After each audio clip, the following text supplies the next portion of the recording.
On a tous entendu les murmures, pensez-y, et ce sera. La loi de l'attraction, avec sa simplicité séduisante, promet une vie d'abondance, naturellement attirée par le simple pouvoir de nos pensées. Envie d'une plus grande maison, d'une carrière épanouissante ou d'un partenaire aimant. Il suffit de le souhaiter très fort, de le visualiser avec une foi inébranlable et de regarder l'univers s'aligner pour exaucer vos désirs. Ça semble tentant, n'est-ce pas?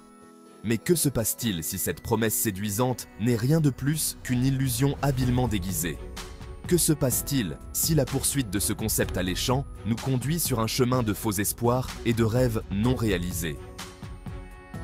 Avant de placer vos espoirs dans la promesse d'une manifestation sans effort, rejoignez-moi pour explorer la réalité captivante et souvent troublante de la loi de l'attraction.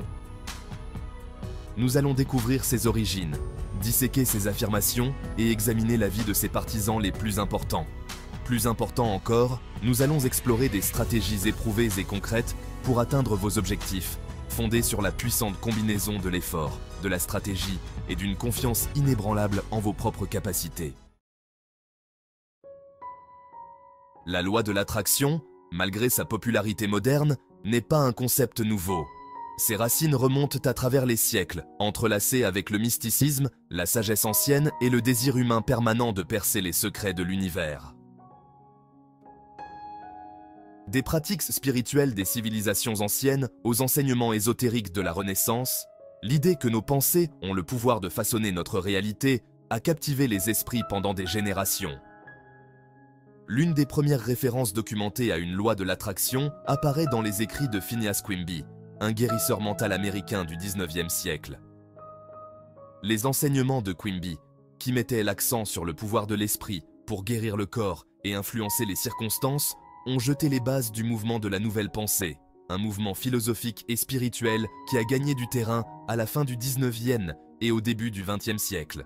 Les partisans de la nouvelle pensée croyaient que nos pensées sont des forces créatrices, capables de manifester nos désirs dans la réalité. Cette croyance fondamentale, selon laquelle on attire ce à quoi l'on ressemble, est devenue la pierre angulaire de la loi de l'attraction, telle que nous la connaissons aujourd'hui. Le XXe siècle a vu la loi de l'attraction passer du statut de philosophie ésotérique à celui de phénomène grand public. Des livres comme « Réfléchissez et devenez riche » de Napoleon Hill et « La puissance de la pensée positive » de Norman Vincent Peale ont popularisé l'idée que les pensées positives pouvaient attirer le succès, la richesse et le bonheur.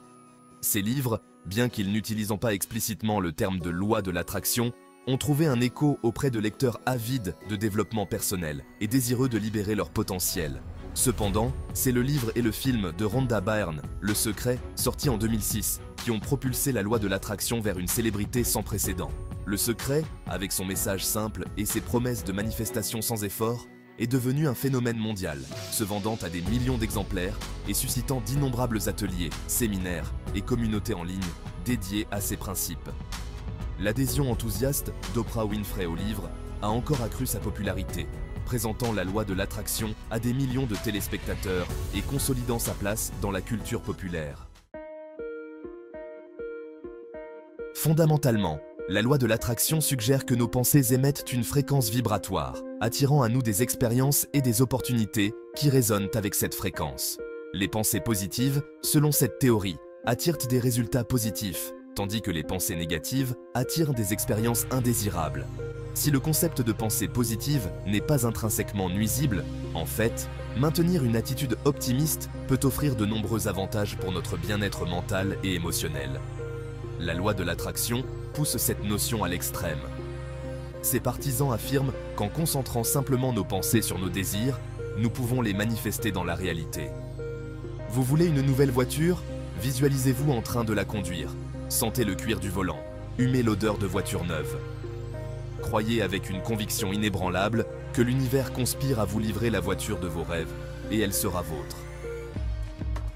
Cette équation simpliste, cependant, ignore les complexités de la vie, le rôle du hasard et des circonstances, et l'importance de prendre des mesures concrètes pour atteindre nos objectifs. C'est une chose de croire au pouvoir de la pensée positive. C'en est une autre de suggérer que nos pensées seules peuvent plier la réalité à notre volonté.